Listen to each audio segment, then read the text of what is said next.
Hi guys, it's Brooke. Welcome back to my channel. Today's video is just going to be a simple intro to color work. So if you're someone who's always thought color work is super pretty, but you're too nervous to start, this video is for you. I'm going to be going over all the details you need to know in order to be able to do color work as cute as this.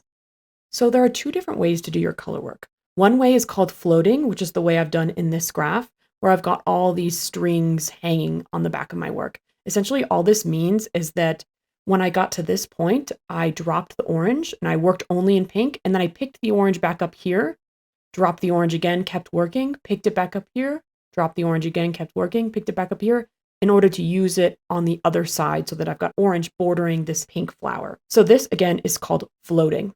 Another way you can do your color work is by working over the yarn itself. As you can see on this scarf, I don't have any floats throughout my whole project. But if I pick it up and you look at it, you can see that I've got black running through the white rows. And the reason why is because as I'm working the white, I'm just working over that black yarn in order to keep using it on the other side. So this way I don't have the floats on my work because this is going to be a scarf. So I want it to be double-sided. So I don't want any of those ends hanging out. So in order to show y'all how to do color work today, I'm just going to be using two random things of yarn. And I'm going to be following this heart graph that I drew up really quick. I'm going to start off this video by just explaining how to work a graph and how to change colors. And then I'll go into more detail about the specific rules for color work for lefties and righties if you wanted to create your own graph. So to start this graph off, we're going to be doing a chain 14.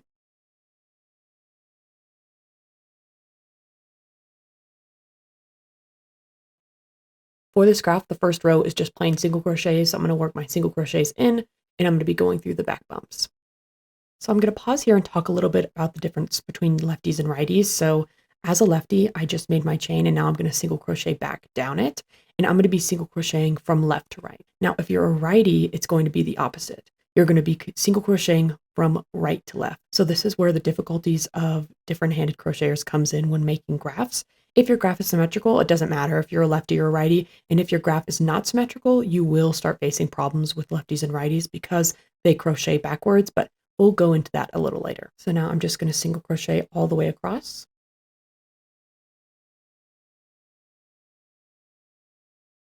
So now I'm about to start the first row of color changing for this pattern. So in my graph, it says I need to have 6 stitches of white and then 1 stitch of red. So what I'm going to do is do 5 stitches in white, and then I'll come back and show you how to work the 6th. So I've just done 5 stitches. For color work, you always want to stop 1 stitch before you change colors in order to prepare for the color change itself. So now I've got my secondary color ready, and I'm going to start my 6th single crochet. I'm going to insert my hook through. I'm going to yarn over, pull through, and now I'm going to get my next color ready. So I've yarned over and I've pulled through. I'm going to pull this white taut because sometimes it's easy for it to become loose when you do this. I'm just going to pin it on the other side of my work with my finger. Hold it there while I grab my red. And I'm going to put my red right on top of the white back here, the way I've pinned it, and pin it with the hand holding my yarn. And now I'm just going to finish this stitch with the red. Yarn over, pull through 2. Now when you first do this, it's going to look a little stretched out, as you can see. So all I like to do is go back, hold my red down so I don't mess with it, and then pull on my white, and then pin them both together again. And now your stitch will look more taut. Now I've got 1 red stitch. So because it's just 1 red stitch, we're going to have to do the same technique again of switching back to our white. So I'm going to start my stitch as normal. I'm going to insert my hook, yarn over, pull through with my red. And now I need to grab my white. What I'm going to do is I'm going to pin my red back, pick my white back up, pin my red down to the back of my work. And now I'm going to yarn over, pull through 2 with my white. Now, as before, sometimes this stretches out a bit, so I'm going to pin my white down. And I'm going to give the red a nice pull to tighten it. Pick my white back up, and now we're ready to just continue single crocheting throughout the rest of the row. All right, this is what row 1 looks like. We've got 1 red stitch, which is the very tip of our heart. This is what the back looks like. When you're doing color work, it's really important to know which side is supposed to be your right side or your wrong side. For this example, the first row of color work, I'm just making the right side. So therefore, row 2, even rows will be the right side of the work. And then odd rows like row 3, which we're about to start, will be the wrong side. So this is where all our tails will be. When you buy a Colorwork pattern, it should tell you which side is going to be the right or the wrong side. And it's very important to follow this rule because if you change it, you could end up with a completely flipped graph. Now I'm going to chain 1 and start my next row. So for this next row, we're going to do 1 less single crochet. So we're going to do 5 single crochets total, which means I'm going to do 4 and then pause to prepare for my color change. Okay, so I've done my 4 single crochets and now we're getting ready to change colors. This stitch, the 5th, is going to be our last white, and then this white is going to be our red. So here is where you have basically a decision on how you would like to pick your yarn up for when you change colors. When the color change is just one difference, so it's just one addition of your secondary color, I like to do it this way. I like to insert my hook and start my stitch like normal, take my working yarn, pin it, grab my red, and then just finish the stitch like this. I try to do this pretty loosely because if you don't, your work will concave. The predicament with doing this is that you're left with this red bar on the back side of your work. So if you don't like this red bar, you don't have to do it. I just do it this way because I'm pretty lazy. And so if I did it this way, I would just continue by single crocheting in this next stitch, single crocheting in the following, and therefore covering up that red bar. Another way you can do it is by working over your red yarn in the transition stitch. I like to do this method when I'm, say, adding 3, 4, 5 red stitches. So what I would do is I would move my yarn in front of this white stitch right here, and I would work over it. So I would single crochet, right? And now I'm ready to change colors. So I'm going to pin my white down, pick up my red, and now my red is right here. Finish that stitch with the red. And it kind of hides that red bar. This is what it looks like from the front. And so then you could just keep single crocheting as normal to do these next 2 stitches in red. And this is what it looks like if you work over your yarn like that. And here's what it looks like from the front. So they're both good options. I really would recommend working over your yarn. Again, if you're going to add 2, 3, 4, 5 new stitches, it's just easier than pulling your yarn all the way across your work. So now we've got 1 more red stitch, which also means this red is the transition stitch. So now I'm going to do the same method I just did, where I'm going to work over the white yarn so that it's right here when I'm ready. So I'm going to single crochet, pin my red yarn down, pick up my white, and finish the stitch with the white. Now just do the rest of these single crochets as normal. All right, this is what row 2 of our work looks like. And here is the back. As you can see, it's really important to start to really pay attention, which is the right or wrong side of your work, because if this was the right side and I have this bar coming over, that's not cute. You want to make sure all your ends stick to the same side, which would be the wrong side of your work. As you can see, the tip of this heart isn't perfect, not as perfect as it says it should be in the graph. This is not an error on my part. This is just the way crocheting works. Your stitches have a lean to them, which is the reason why sometimes when you do graphs, there might be an empty space like here. So if I were to make this graph, I would fill in this stitch with red to make the point perfect. But if this is happening to you, just don't worry about it. It will happen. I'm going to explain at the end of my video when I talk about Colorwork rules, how to circumvent this issue and how to prevent it in the future. So I'm going to start row 4. I've only got 4 total white single crochets here. So I'm going to go till I hit 3. I've just done my 3rd single crochet and now I'm ready to change colors. So this time I'm just going to pick up my yarn. I'm not going to work over it because the stitches are so close together that I don't really care. So I'm going to insert my hook, yarn over, pull through, pin my white yarn to the back, pick up my red, and then just finish through with this red. And now I'm going to give my white a tug so that the stitch is taut. And now I'm just going to single crochet in the next stitch as normal, all the way across this red.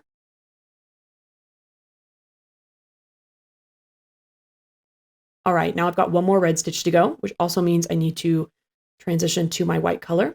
So now I'm going to work over the yarn. So I'm going to look to the back, grab this white, pin it to the stitch I'm going to be working through pretty loosely, mind you. If you pin it too tight, your work is going to end up wavy because you're pulling on it too tight. So you want to make sure to give this some extra slack just in case. Now I'm going to insert my hook into this next stitch and work over this white yarn. Yarn over, pull through, pin my red to the back, pick up my white, yarn over, pull through a 2. Give my red a tug, and now I'm ready to finish the rest of this row with white stitches. All right, this is what our heart is looking like so far. And as you can see, as I mentioned earlier, this gap is just due to the way crochet stitches lean. This gap is for the same reason. Now I'm just going to kind of speed through the next few rows, just continuing to do what we've been doing so far.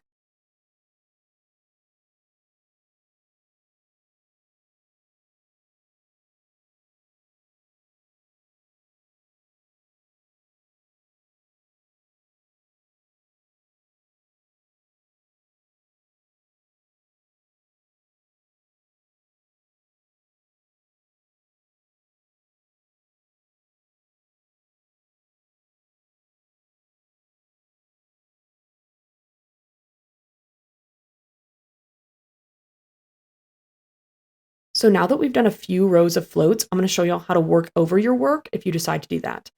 It's completely up to you if you decide to do floating or working over your stitches. It doesn't really matter. It's just that in some cases, if you work over your stitches, like I did with my scarf, you're going to see the other color through it, versus if you float it, you won't see it, but then your back side is going to be a little more rough. So in this row, I'm just going to single crochet 2.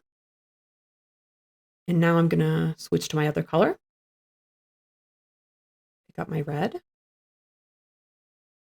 And now I'm going to work over my white as I go through these stitches. So I'm just going to hold my white in the back. And so every time I single crochet, I'm just single crocheting over that white.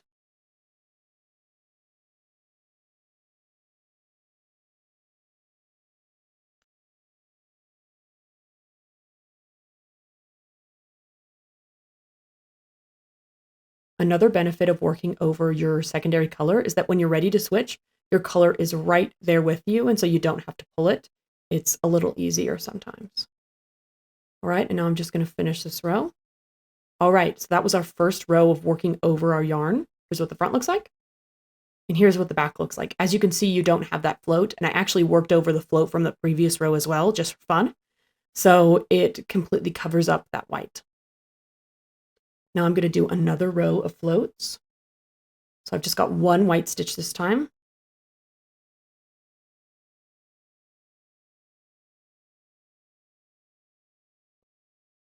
And now I'm just going to do my red stitches while working over my white yarn.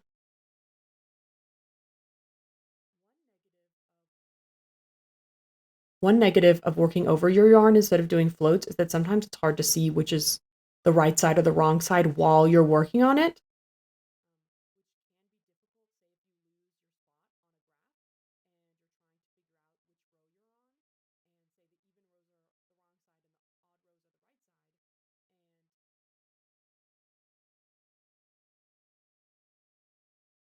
So that is another completed row of working over my white yarn.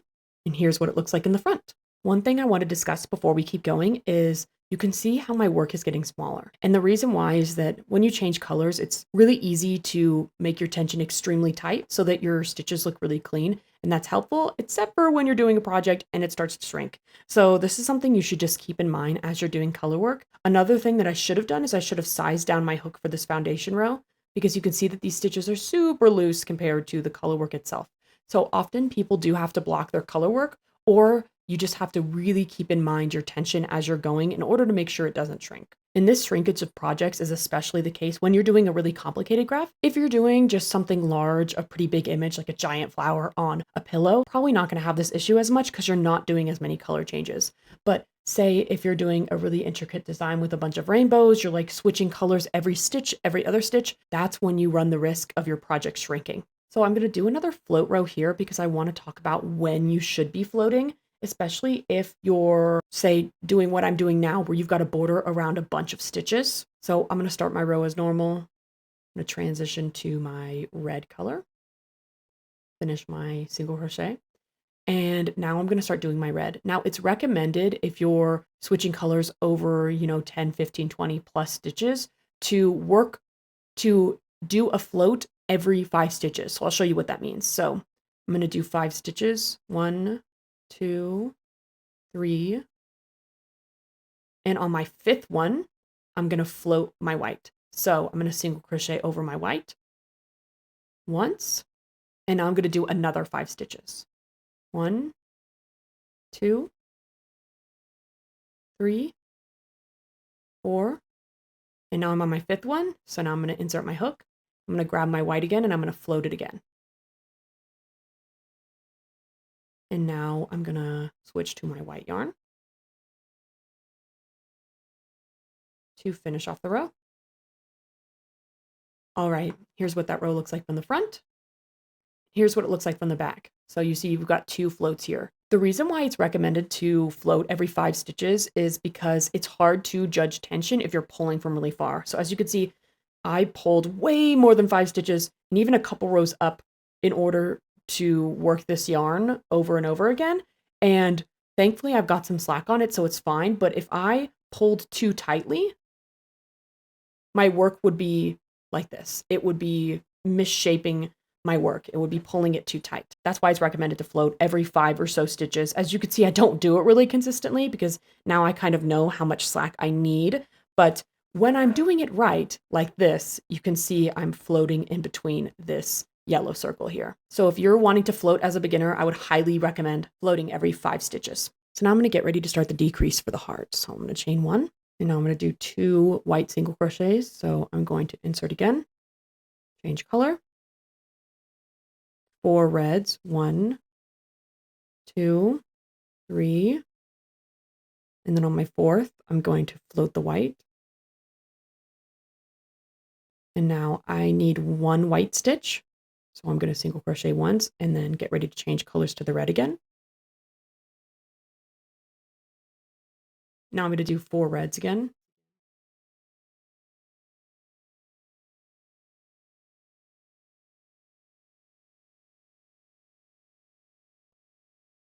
And now I'm going to finish with my white, 2 single crochets.